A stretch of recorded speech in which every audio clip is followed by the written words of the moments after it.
It's purple. Finally, today, Narnia fans are breathing a huge sigh of relief that the Dawn Treader sail is purple. I think the main reason I was agonizing over it so much, and made such a big deal about it, is that we've been seeing so many pictures of the Dawn Treader, and was like, where's the sail? And then a couple weeks later, where's the sail? You know, and then it just sort of like, you know, I made a bigger deal out of it than I was initially, just because it almost felt like they were teasing us. They were waiting to reveal the sail. I really don't think they were, but that's what it felt like. And that really is, you know, I talk a lot about how it's the major themes that are important. The details aren't the most important thing with adaptation. But I never said that none of the details are important, you know? And this is just one of those things where it just wouldn't be the Dawn Treader unless it had Dragon Prow, check, and Purple Sail, check. Those are the two things. I got a copy of Dawn Treader here, and first off, the spine is purple as well. And the Dawn Treader, the Purple Sail, it's just one of those things that's makes it iconically the Dawn Treader to me. And also, I've talked about this before, I'm still not sure how many fans can really relate to me on this, but for me, each of the Narnia books kind of has a color that I associate with it. And the Dawn Treader was always purple. You know, there's a part of the book where Lucy talks about smelling something of kind of a purpley kind of smell, and maybe that's the reason. And you know, for Wardrobe it was blue, and Caspian it was kind of orange, and so that's one of the reasons. But also, I just think that purple is just kind of a great fairy tale kind of color, you know, I guess, somehow. And that's one of the reasons I really like it. And I'm thrilled that it's going to be purple. Ironically, if anything, maybe it's a little too purple. It's kind of hard to say. It's so rolled up and everything. But whatever, you know, I'll get into that later. I'm really happy that it's going to be purple. It'll be the Dawn Treader. So huge sigh of relief. And so as far as the overall design of the Dawn Treader, you know, we've gotten a lot of pictures of it. Got some fantastic pictures, in fact. And of the tail as well. I really like what they did with the tail. It looks mythical. I just like that they're not trying to make it look like a live dragon kind of design, where it's very, very specific and controlled in the design. It's a mythical shape of a dragon, you know? And it feels like something out of myth and legend, which is what Narnia should be. It's kind of myth and legend, these fairy tale kind of influence. So overall, I reserve the right to change my opinion, of course, once I see it. You know, disclaimer, I've always talked about how, like, oh, these are just random snapshots, you know, it's not fair to judge it from this. But right now, I am really legitimately impressed with what I'm seeing here. I don't just mean the craftsmanship and the design. I mean, this is ballsy. This is really gutsy, ambitious design, I think. Right now, audiences want to see realistic, dark, gritty design. Basically, Lord of the Rings was super successful. Now everything has to be super realistic and just totally grounded in reality. And I always kind of expected them to kind of shy away from the more fantastical aspects of the Dawn Treader's design. Make the Dragon Prow kind of subtle. Maybe the sail wouldn't be purple, you know. Just make it at a glance it would be a ship, and it happens to have these things. They haven't done that at all. They've completely embraced the Dawn Treader for what it is. This magnificent fairy tale. It's just one of those things where it's just like the Batmobile, where it's like, I want that, you know, kind of thing. That's how it's always been for me, at least. And so I say that you know, one criticism that's been made of the first two films a lot, and I can kind of see their point of view, that they're kind of generic fantasy films. You know, I've heard that said a lot. And I can kind of see that point of view. There's not a whole lot about, I mean, I think they're good movies, but there's not a whole lot about them that makes it stand out, even in the fantasy genre. And what I think this is, what's really cool about this is, again, going back to legit fairy tale design. Like, they're not going to try to shy away from the fact. In fact, they're going to completely embrace it for what it is. I love the design. You know, a lot of people say, oh, it looks like something out of a carnival. And I just kind of had the thought, is that really that bad if it looks like something out of a carnival? Like, something at like a carnival or theme park or whatever, typically what look are they trying to go for? Something that feels mythical and fantastical, you know?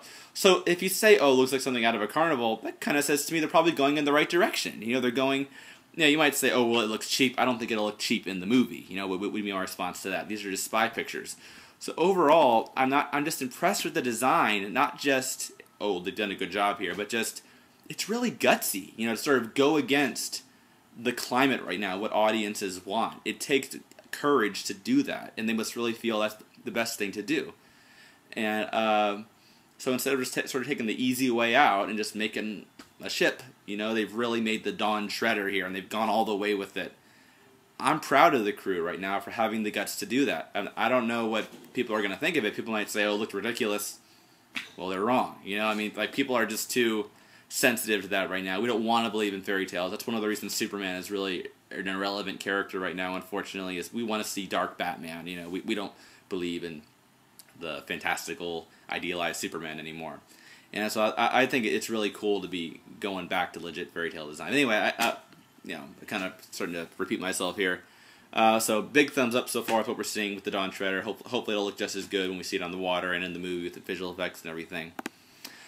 Another bit of news here. The first picture of Ben Barnes as King Caspian is online. You know, in the book, Caspian's supposed to be 3 years older here. And he's got the beard, and which we'd heard rumors about, but we heard that Ben Barnes is growing it out, and I was kind of in denial about it a little bit. I don't like the beard, and here's why. First off, let me say right off the bat, please don't post comments about this. I am not saying that, oh, Ben Barnes is too old, they should cast someone else. I'm not going to open that argument again. Obviously, they had, it's unfortunate, but it's true, they had to cast Caspian older than he is in the book. He's 13 in the book. But unfortunately, barring some disruption in the space-time continuum, there was just no way to make him about the same age as Peter, or as William Moseley. The actors have aged, and it's just the way it goes. Caspian should be about the same age as Peter, so they cast someone older. And obviously Ben Barnes is 25, but I thought he passed for a 17-year-old. Looked to me about the same age as Peter. And so I thought it worked fine. And I was able to kind of, you know, sort of say, yeah, for 2 hours I can pretend he's Caspian. I'm cool with that. I can do that. The beard just makes it really hard for me to do that. You know, like, I can't reconcile the beard with my image of Caspian. It's not that I have a huge problem with this as far as the movie, but just as a fan of the book, it's just this one picture. Maybe in the, you know, video, when we see more videos or pictures, I'll feel differently. But I just can't see him as Caspian anymore. I can't say, okay, you're Caspian, even though you don't quite look like how I imagine Caspian. Like, the beard just says, I can't do it anymore. It just puts it over the top. I mean, people try to make arguments like, and of course no one was saying this before we saw the pictures, and now, of course, that he has the beard. Oh, well, it'd be unrealistic for him to not have a beard. You know, is he really going to be, you know, shaving on the Dawn Treader in the middle of this epic voyage? Ridiculous. First off, this is a movie. Second, it's a fantasy movie. Third, it's a Narnia movie. You know, like, we don't worry. I'm sure I can find plenty of examples in movies, even somewhat realistic movies, where the facial hair growth isn't completely realistic if you think about it. You don't worry about something like that, especially in a fairy tale. And either way, I mean, come on, just because you're 20 doesn't mean, which I'm assuming they're going to be pretending Caspian is about 20, the character, I mean. That doesn't mean you have to have a beard, you know? I mean, like, it's just, again, you know, all acknowledge it does make him look kind of kingly, and it has a sort of wonderful, you know, dashing kind of adventure kind of look, maybe a little bit piratey, but, you know, I understand that. It's just not Caspian.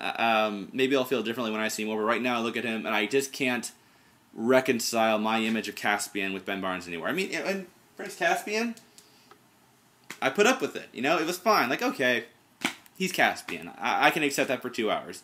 But the beard just makes it really hard for me to do that. That's the only thing. But, so this video begins with a major thumbs up for the design of the Dawn Treader and a thumbs down for Caspian and the beard.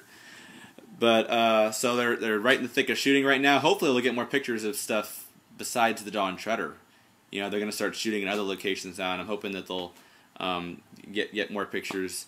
And this is just like the bridge. You know, Prince Caspian, we got a million pictures from every conceivable angle of the bridge. Now we're getting the same thing with the Dawn Treader. Overall, I think I feel better about the movie overall just because of this design. I hope this is a reflection of where they're going with the movie. You know, they're going to try to do something different, not going to bow down to audience expectations. I hope they're really just going to try to make a faithful representation of what C.S. Lewis wrote. And, you know, actually try to do something different. Try to go against the expectation. Let's do something ambitious, not just a generic fantasy movie.